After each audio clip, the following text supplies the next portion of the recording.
یہ ہے کہ عزاداری میں دھار والی زنجیریں، تیز دھار والی زنجیریں، جس سے جسم بے زخم آ جاتا ہے اور انسان کا جو ہے جسم خونی ہو جاتا ہے، ایسی زنجیروں کے استعمال کے سلسلے میں سوال کیا کہ عزاداری میں دھار والی زنجیروں کا استعمال کیسا ہے؟ حضرت امام خمینی، حضرت ایت اللہ خامنہئی، ایت اللہ تبریزی اور حضرت ایت اللہ فاضل الجلانی،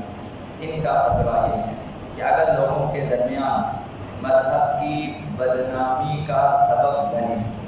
یا ایسے ضرر بدنی کا سبب بنے جو قابل توجہ ہو تو جائز نہیں ہے۔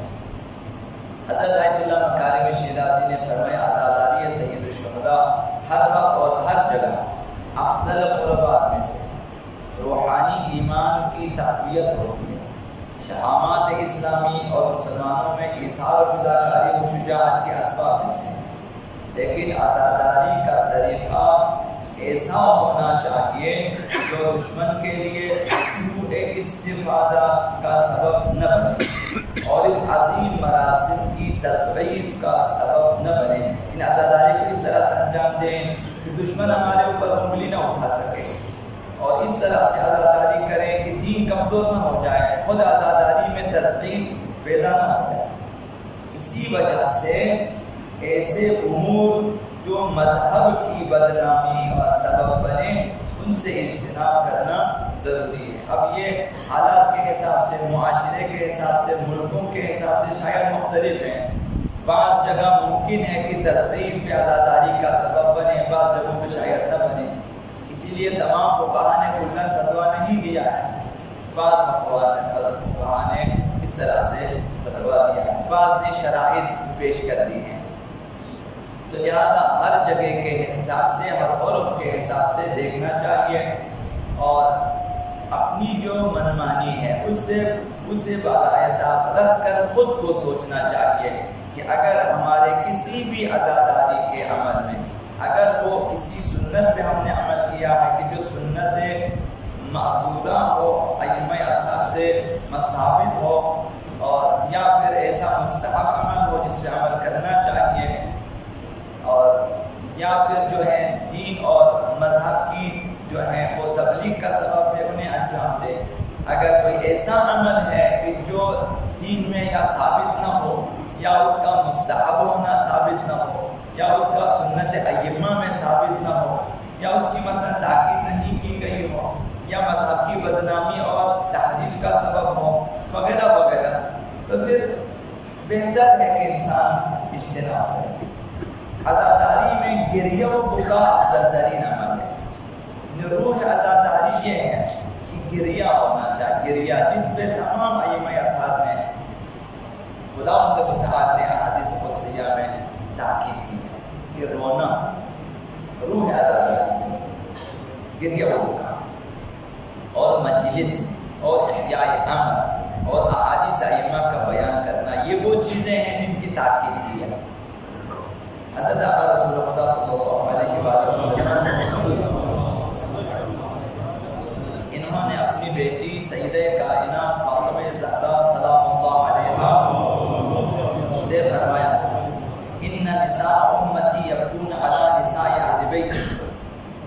میری امت کی عورتیں، خواتین میرے اہل بیت کی خواتین پہ گریہ کریں۔ یہ گریہ اصل چیز ہے، گریہ کریں۔ وَرِجَالُهُمْ يَبْكُونَ عَلَى رِجَالِ أَهْلِ بَيْتِي، اور میری امت کے مرد میرے اہل بیت کے مردوں کا ماتم کریں گے اور گریہ کریں گے۔ یہاں بھی مردوں سے بھی کہا کہ وہ گریہ کریں اہل بیت کے لیے، روئیں۔ اور وَيُجَدِّدُونَ الْعَزَاءَ جِيلًا بَعْدَ جِيلٍ فِي كُلِّ سَنَةٍ، یہ امت کی خصوصیات، امت عزادار، ان کی خصوصیات یہ بیان کی ہے کہ نسل در نسل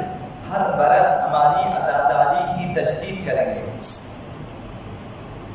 روح عزاداری کے ساتھ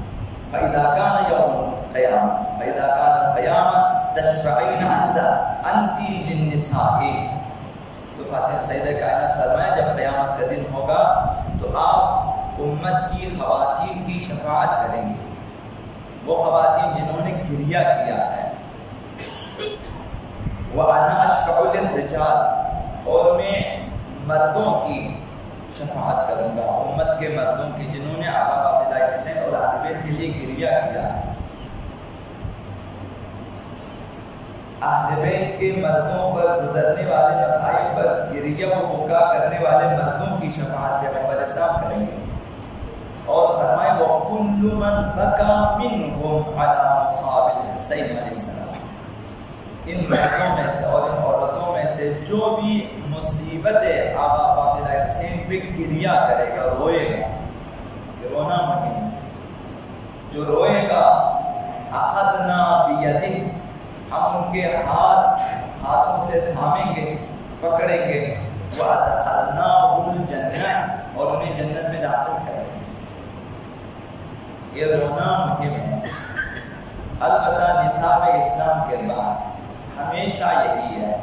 کہ نصاب ہے ایمان، اسلام، تقوی،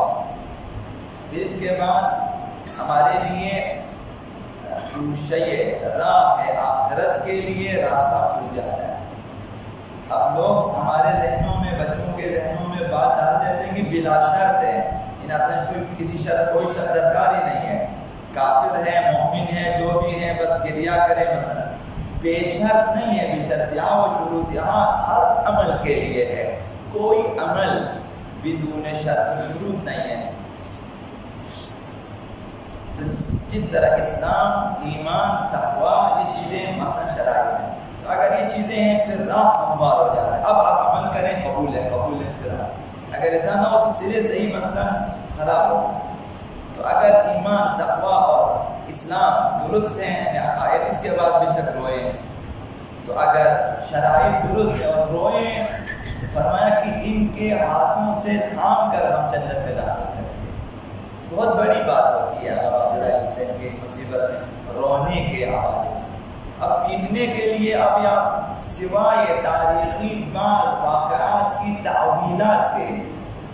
اور شاید کوئی ایسی چیز آپ ثابت نہیں کر سکتے، تعویلات کریں کہ مثلا کسی نے ایک دفعہ سر پہ مارا تھا، اب اسے سند بنا کر آپ ہر سال مثلا سر پیٹیں، کسی نے ایک بار مثلا سینے پہ مارا تھا۔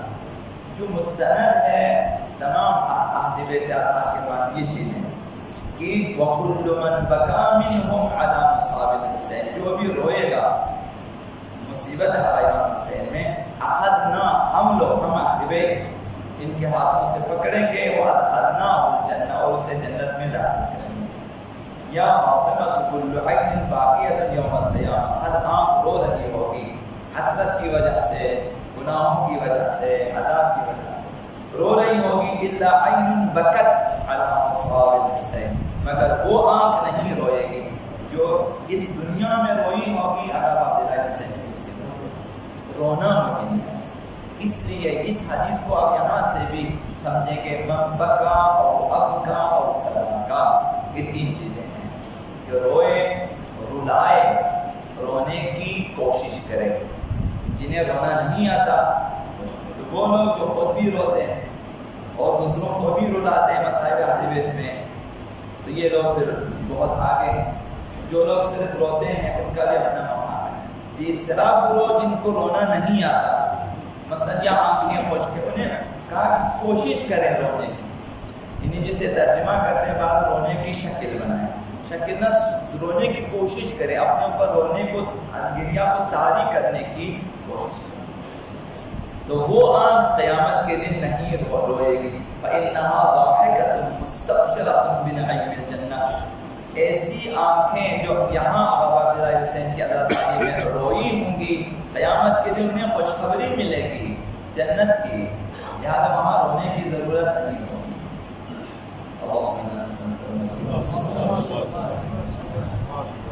اللہ عزیز جل اکرم، یا اللہ